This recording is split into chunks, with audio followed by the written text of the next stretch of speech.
it's funny, as she read those things, I'm thinking about each period, right? And they're a long time ago, and thinking about the people that helped me along. I want to, I guess I want to start out by saying something to the doctoral candidates here, and I, and also to Nicholas. I told Nicholas, the culture here is really, really outstanding that I'm experiencing at least. I'm not sure what it's really like for you, but it's, just the open collaboration, the fact that we're very much feeling to me like equals, all of our different ages. And is this not working? Okay. What was the problem? Up, high, too high, too aimed? Okay, all right, okay. You need some, yeah, they need some digital signal processing to remove the echo. But anyway, so I just want to say that I really appreciate you folks, and I think it's really neat to be here, and it's very neat to be here at this point in your careers. And second thing I want to say about that, just as an introduction, is David has talked about being a scholar practitioner, and I think that's really an important thing if you want to do that. It's not easy to do that, and it's also what I've done. It is hard to sort of do both, I think.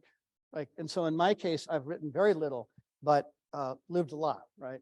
And that's kind of how it worked out. So could I have written more? Yeah, I suppose. I also, I wasn't inclined to write unless I had something to say or had some new thing to say. So I'm currently writing about human potential and human development in organizations, and working with higher group people in China and people at Tsinghua, and actually in Louisville, Kentucky at GE Appliances on human development. So I'm sort of back in gear because I think I'm kind of onto something new, and that would be the second thing I'm really thankful for at this conference, which is that some of the researchers in here, and Jason Potts is a good example, and also Carmelo, wherever Carmelo is, really are also sort of working on this new thing. And the new thing, and David certainly is, it's these platforms actually are incredibly powerful for supporting human development. And the reason they're so big, and the reason we are sort of awed by the amount of money they make and their market caps, is actually because they're depending on literally billions and billions of users that they're enabling to be more productive. And I think we tend to miss that. We tend to miss that in what's going on. And they're also very vulnerable. They are very, very dependent, totally dependent on essentially the innovation and the wealth producing capacity of that whole community. And if people find better ways to be enhanced and augmented, they will go to other platforms. And so we've seen this over and over and over again, that platforms, Yahoo would be a great example, that seemed impregnable at one point. Yahoo was then taken into Japan, and then more or less taken into China. And these things seem to be the current, they seem to be something that will be around for a long time, and then they're not. And we currently have Google, for example, that seems like it'll be here forever. Unclear. There's a person here, I don't see her now, but there was or is a person here from Google, and we were talking about what it's like kind of in the executive's mind, if you will, of Google. And it's very insecure, and not insecure just about the antitrust kind of stuff, but insecure about ChatGPT, and insecure about TikTok being an alternative form of search. And, there's just lots and lots of stuff happening all the time that's, just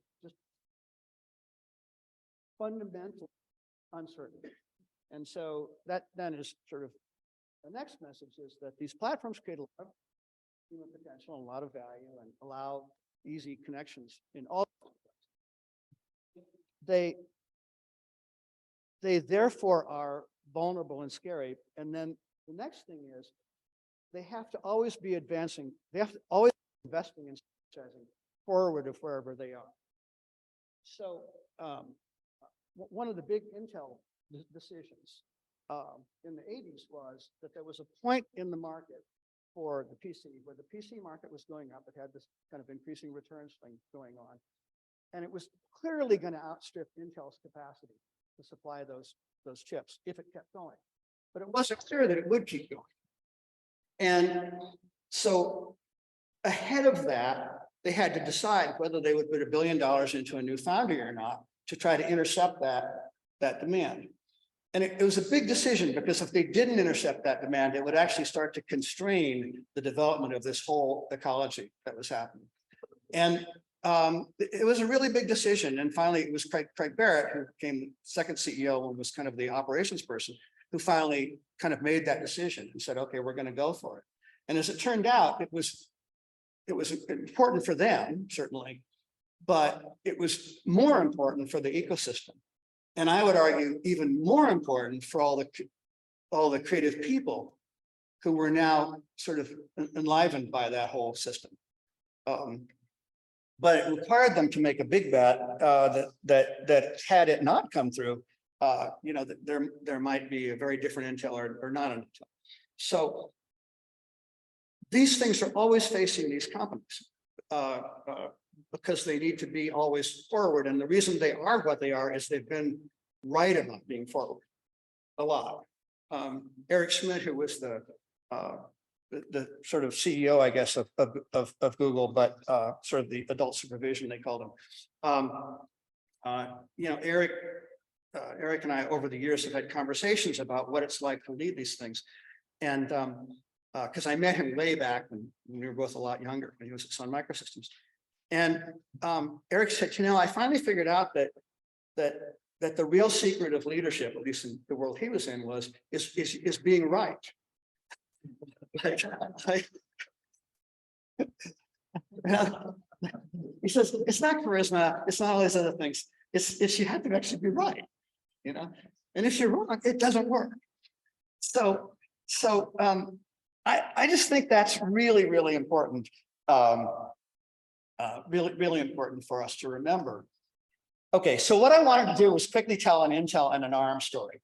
And the reason I want to tell this is that I think a second thing that people, or another thing that people, one of many that people don't appreciate about these ecosystems is they are design systems.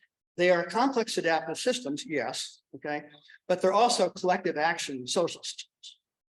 And the lesson of these ecosystems and platforms is that if we dream together, we can shape a world together. We can shape our future.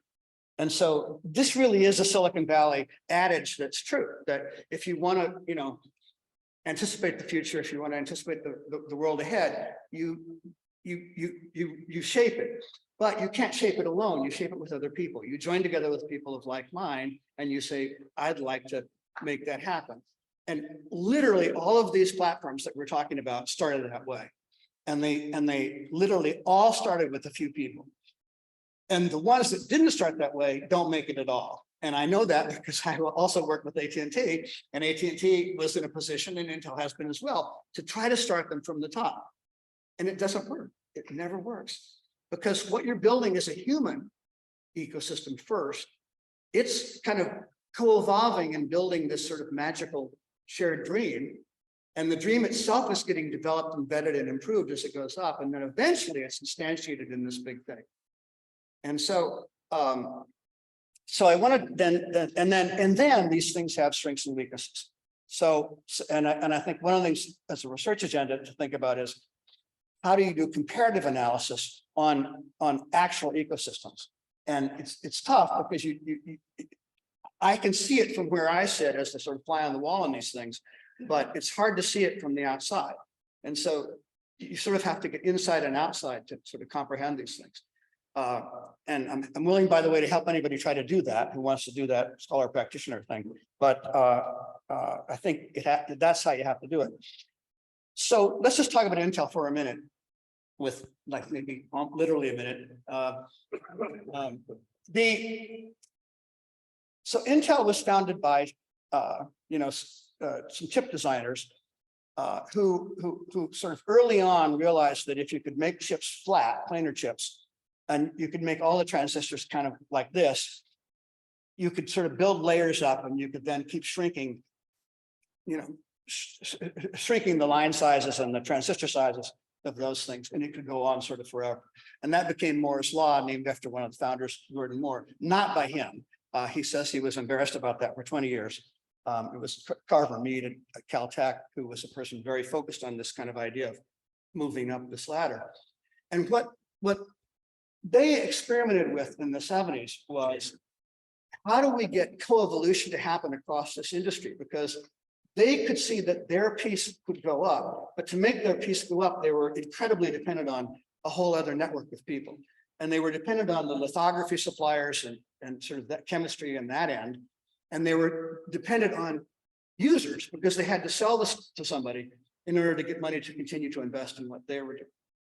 So they began to think systemically about how they could manage this kind of coevolution. And Andy Grove, who was sort of the center of this level of innovation, not the technical, but the organizational. It's funny, you know, Andy one day surprised me and he said, you know, I hate this paranoid thing.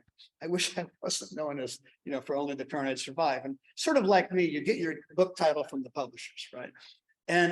But what Andy would have liked to be remembered for is coevolution. That was what he really preached, was we have to get it all together. So what did Intel do in its ecosystem? Andy basically said, let's treat the ecosystem kind of like a chip architecture, okay? And let's figure out where are the different components here. And let's go out and reach out and just as much as we can orchestrate this whole. So they set up the Intel architecture labs, which with each generation of chip would then prescribe an architecture that people could use to build systems. That turned out to be very hard at first, that design of the center. So the other PC companies that were doing that stopped doing it and started depending on Intel, which then further, you could say locked in if it's bad, or you can say coordinated, but it essentially made pre-competitive the design of the system, the PC system.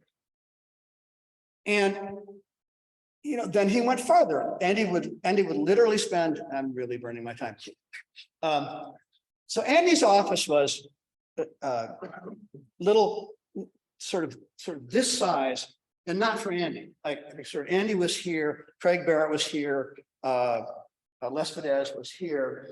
Sort of like partner desks, the old, you know, 5 minutes. Okay. All right. So Intel built this very strongly organized, centralized ecosystem. And the problem with it, so it was very good, right? And it moved this whole thing along for a long time.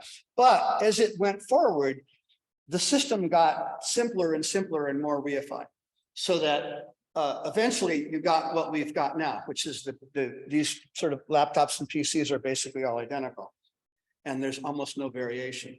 And that began to, in a variety of other decisions like that, including maintaining an average selling price that was high, created the digital divide, created lack of variation, all those kind of things, inadvertently. But so what Intel didn't see was that a lot of people were irritated about this, okay? And that what also was happening was that the knowledge was diffusing about how to do all these things. And it was diffusing globally. And that there were a lot of people, there were more people out of the Intel ecosystem than in. And those people were ripe for being reorganized. And they also never thought about the fact that way back when in the beginning of the industry, Texas Instruments was co-founded. The Nobel Prize was awarded to 2 people, an Intel person and a Texas Instruments person. But Texas Instruments was still making calculators and watches and wasn't real happy about that because they were being excluded from the whole PC thing. So the Texas Instruments guys started looking around for somebody to partner with, and they found a little tiny company in England called ARM Holdings. It had spun off from a BBC-funded clone of Apple called Acorn. Apple owned a little bit of it. VLSI Technologies owned a little bit of it. Acorn owned a little bit of it. And they had a chip architecture. And so the TI guys said, what we really have to replicate here is not Intel's technology, because we know how to do that. What we have to replicate is that human community. That's what their real asset is. They don't know it, but that's what it is. And they also don't know how much they're irritating it, or worse. So So they said, we have to build an ecosystem that's more hospitable. It's a better nightclub. It's a better place for people to be.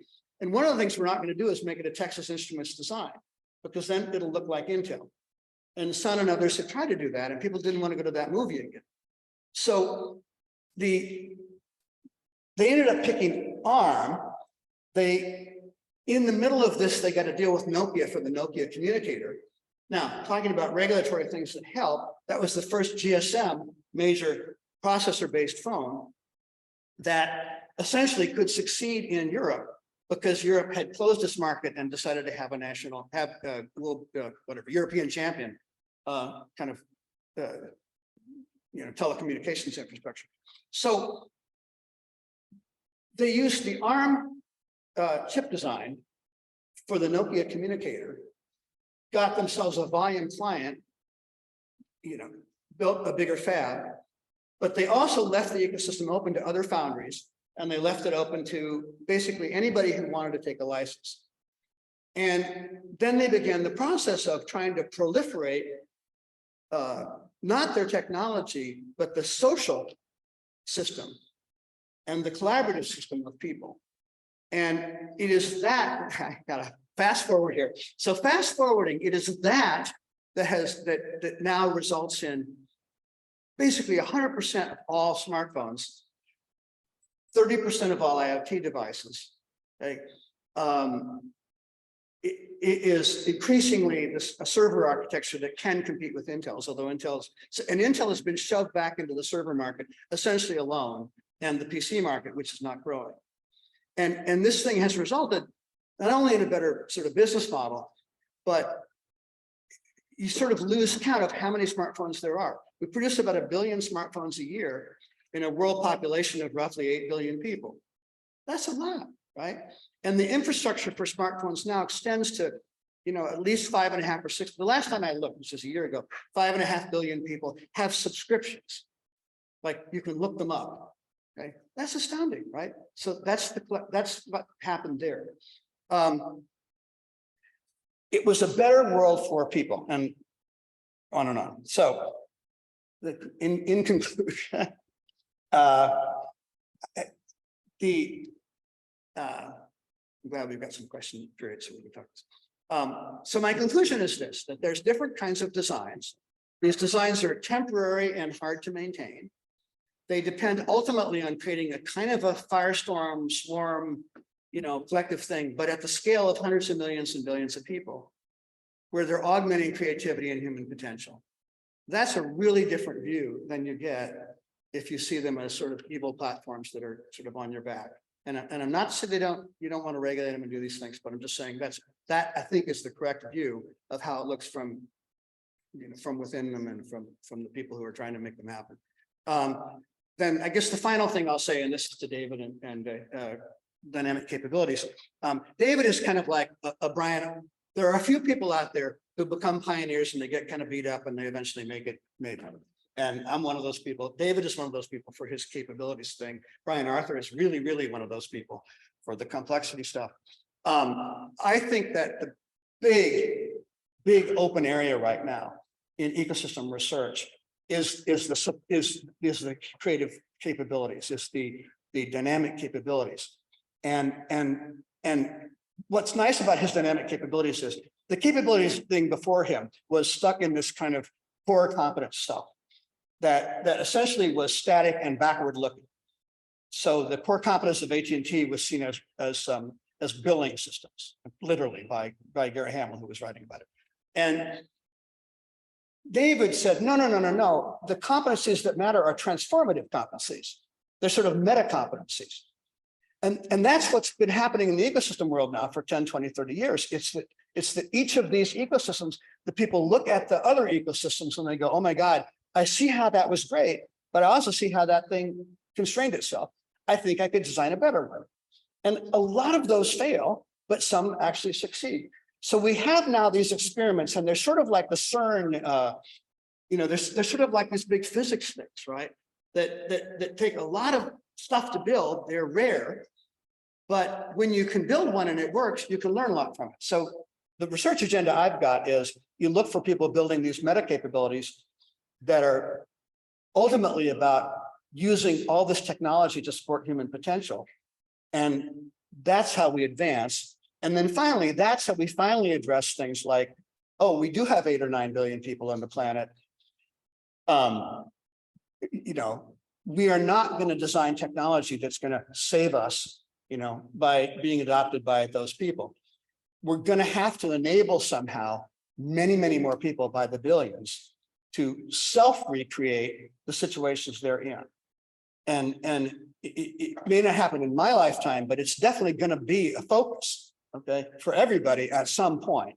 How do we do this? And how do we do this also for sort of environmental situations that are local as well? So that's the end of my talk. Jim, a fascinating talk, and I'm thinking about competition policy as you're talking. And there's a couple of takeaways that I'm wondering if you can comment on. One, if you go back and look at various antitrust actions against Intel, this is where, you know, we start the exercise with defining a relevant market. That simplifies it. But what you're saying is that you cannot understand competition without understanding the broader ecosystem, if I hear you correctly, and that Intel initially was thinking ecosystems with Andy Grove and all of that.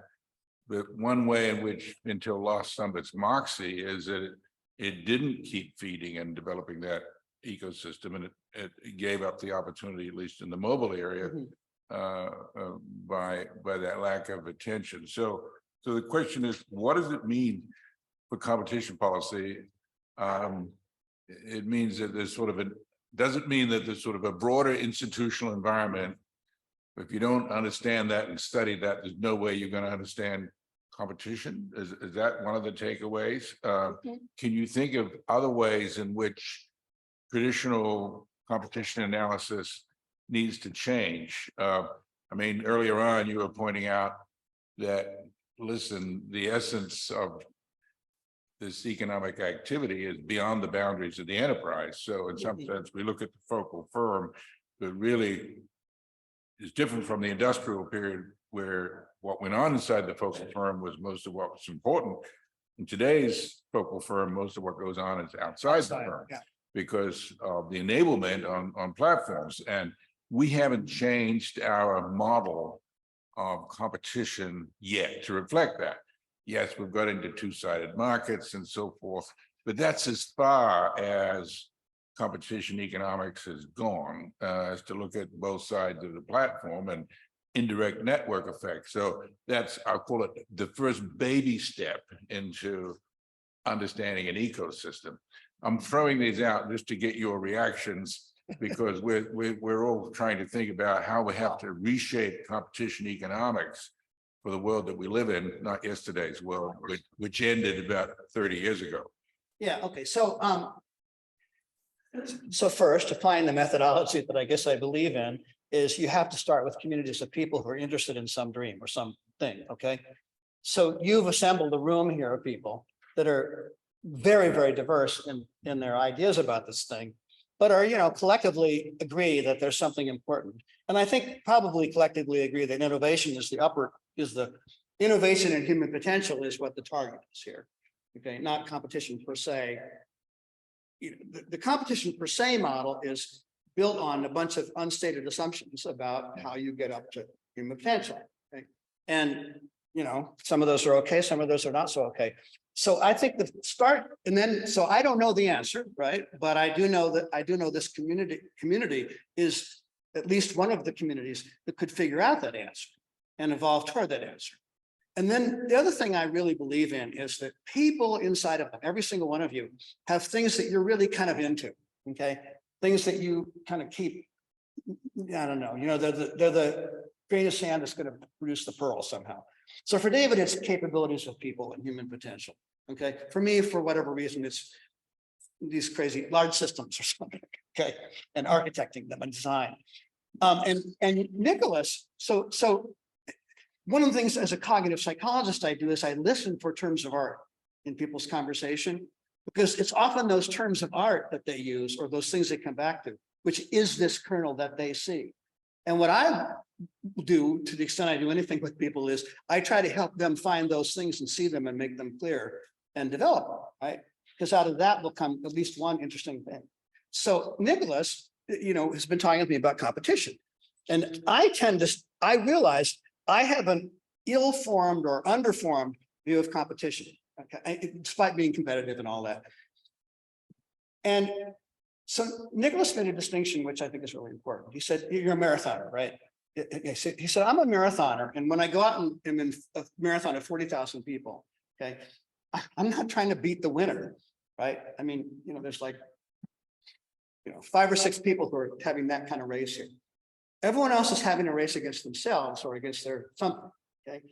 And they're searching for excellence, like the book, right? The book is not titled, and it wouldn't have sold if it was, Search for Dominance, okay? You really are trying, he's using competition in his understanding as a search for excellence, push himself, okay? To give himself a big challenge. And that's the thing that we want, right? And we do recognize there's a sort of a difference. We do recognize there's sort of unfair, knock your knees out, kind of stuff that goes on. That's also called competition. But I think that, we need to try to understand that kind of competition. And then the other thing, and David calls it, we were talking on the coming in here on the bus, David calls it gatekeepers or guardrails. We need designed environments for that competition that are pro that kind of competition. And it's funny because I spent a lot of time actually with ARM and all the ARM ecosystem companies, and it was a lot of it sponsored by ARM, okay, by the senior executives of ARM. And I remember that they thought I got it right, sort of, because I talked about trust and I talked about collaboration and things like that. But particularly the CEO at the time kept coming back to, but it's not all kumbaya. Like we are really after each other also. And I still don't pick that up adequately. But I think that part of what you have to have is a theory of positive competition that leads to innovative results and that is drawing out of people their human potential. And currently I'm working with this Chinese company ARM, and they have this sort of Taoist, I Ching based philosophy of organization that they've kind of connected to complexity and cybernetics. And David's been there and talked to Mr. Zhang, and Mr. Zhang says he uses David to the foundational design of the place. He also tells me he uses me, but I actually think he honestly uses everybody that he reads. But what's interesting about Hire is it's not a kumbaya. It's more like, I think the one way to understand it maybe is it's more like a sports camp, like their job is not to create an easy environment for people. Their job is to create an environment for excellence. So, if Nike sponsors me to be a runner or any of the other places, they put me in these sports camps. They put me in these programs. They do give me support. So I think people also need support. And so what these ecosystems and platforms are, they're not just connecting people. They're also building environments to support creativity, support excellence. And yes, it's competitive in the sense that you're competing against standards and the certain current standards for excellence. And you might actually be competing head to head with them. But it is all about kind of dragging that kind of effort out of you and that focus. Anyway, that'll be my take. And so I think we have to go back almost to Nicholas's fundamentals of that. And then, sort of let Nicholas bring people into the room that he has done, that kind of are resonant with that. So, do we have back there? Okay. Yeah, very much enjoyed your talk, Jonathan Barnett, USC Law School. This conference is, I think one of the main themes of this conference is how do we craft competition policy that takes innovation, dynamic innovation seriously into account. Currently, the prevailing paradigm in much of the regulatory and scholarly commentary runs roughly as follows.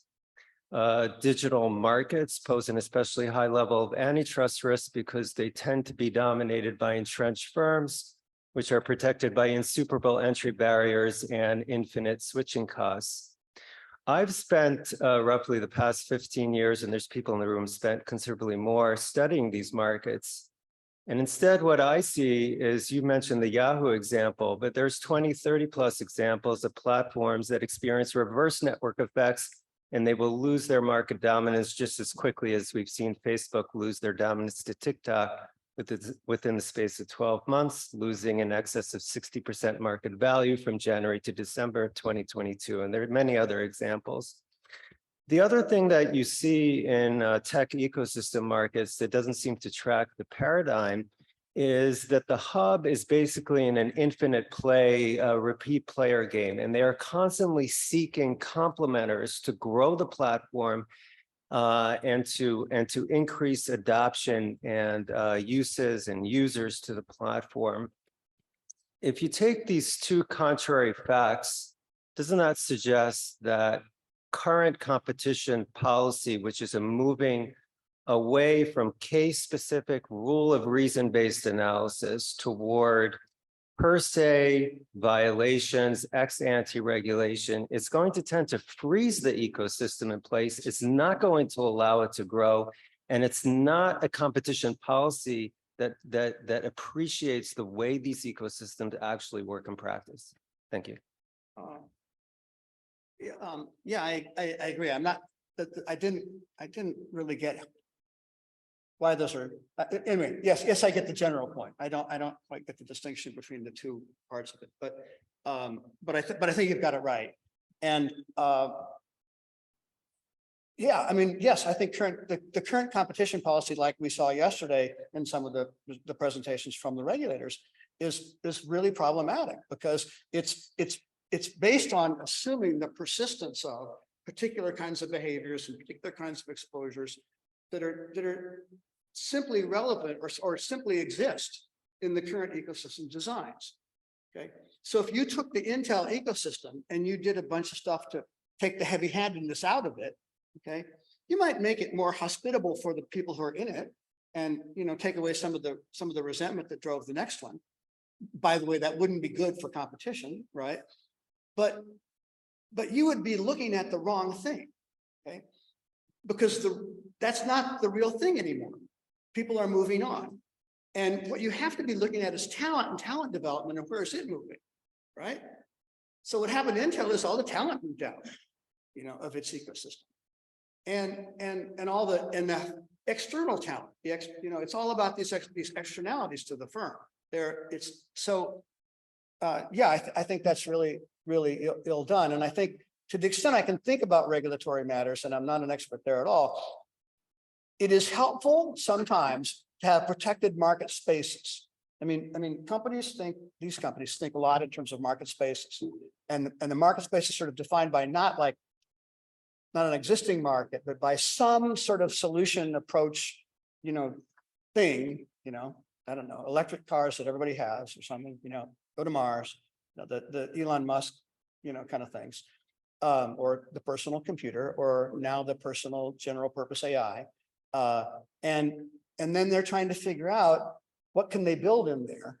And it can help them to get a little running room before they get whacked.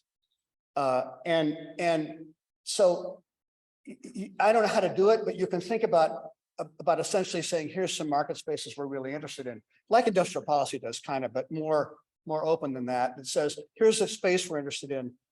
The people who want to play this way and stay within these guardrails, go for it. That I think would be somewhat helpful to people. That is what the GSM thing did, for example. And it's interesting because ultimately all those things sort of converged. But yeah. So take one more question. Yeah.